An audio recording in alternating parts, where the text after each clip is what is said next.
স্বাগতম সবাইকে আমার আজকের নতুন ভিডিওতে। আজ আমি আপনাদের সামনে একটি বিশেষ ফল নিয়ে আসছি। এটি হচ্ছে অ্যাভোকাডো ফল। এটি আফ্রিকা মহাদেশের কঙ্গোর জাতীয় ফল। যদিও এটি কোনো এক দেশের জাতীয় ফল, তো এর তেমন একটা কোনো স্বাদ বা গন্ধ নেই। জলসা আকৃতির একটি ফল। পৃথিবীর অন্যান্য দেশে এটি হলেও আসলে অনেক দামি একটি ফল, কারণ এই ফল স্বাদ গন্ধ না থাকলেও পুষ্টিগুণে ভরপুর। বাংলাদেশের সুপার শপে সাধারণত 12 থেকে 1500 টাকা পার কিলো। তো এর স্বাদ গন্ধ না থাকার কারণে অনেকেই এটি খেতে চান না। আর যেহেতু আপনারা এর খাওয়ার প্রসেসিং জানেন না, তাই হয়তো খেতে চান না। আজ আমি আপনাদেরকে দেখিয়ে দেবো এর খাওয়ার প্রসেসিং, আসলে এটি কিভাবে খেতে হয়। এই খাওয়ার সিস্টেম আপনাদেরকে আমি দেখিয়ে দেওয়ার জন্য আমি গাছ থেকে একটি ফল ফেটে নিচ্ছি। আসলে এটি কাঁচা ফল। যদিও এটি কাঁচা ফল, এটি পাকার জন্য এটাকে ঘরে রেখে দিতে হবে। এটি নরম হবে। যখন নরম হবে তখন আপনি এটাকে ফাটাতে হবে। নরম হওয়ার পরে এটিকে ফাটিয়ে নিতে হবে। আর এটি যেহেতু স্বাদ গন্ধহীন, তো চলুন আমি এটাকে ফাটিয়ে নিলাম।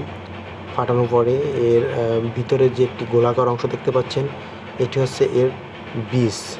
ওকে, এই যে দেখতে পাচ্ছেন, এটা হচ্ছে বীজটাকে ফেলে দিতে হবে। দেন বাহিরে যে সবুজ আবরণটি দেখতে পাচ্ছেন, এটি খোলস। এই খোলসটি ফেলে দেওয়ার পরে ভেতরের অংশটি আপনি রাইস চামচ দিয়ে আলাদা করে নিতে হবে। এবং এই অংশটি হচ্ছে একটু নরম এবং জলসা স্বাদের। এটিকে আপনি একটি পাত্রে রেখে এর সাথে যে জিনিসগুলো মিক্সড করতে হবে সেটি হচ্ছে গুঁড়া দুধ, বিস্কিটে পাউডার, বিভিন্ন রকমের বাদাম।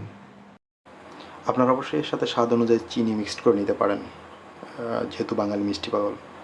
তো আমি পূর্বে থেকেই একটি ফল মিক্সড করে রেখেছিলাম, প্রসেসিং করে রেখেছিলাম, যে পদ্ধতিতে এটাকে খাওয়া হয়।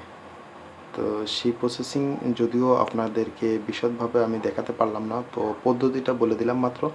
এখন এর সাথে আমরা যেমন ফ্রুট কাস্ট তৈরি করি, এরকমভাবে অন্য কোনো ফলও মিক্সড করতে পারেন। যেমন আপেল কুচকুচু করে কেটে নিতে পারেন, অথবা কলা দিতে পারেন, বা বিভিন্ন প্রকারের ফল দিতে পারেন। তো আমি একটু ফল তৈরি করে রেখেছি, আপনাদেরকে দেখিয়ে দিচ্ছি। এই প্লেটে দেখতে পাচ্ছেন, আসলে এটি এখন বর্তমানে খুবই সুস্বাদু, অনুরূপভাবে পুষ্টিগুণে ভরপুর। এতক্ষণ আমার সাথে থাকার জন্য অসংখ্য ধন্যবাদ।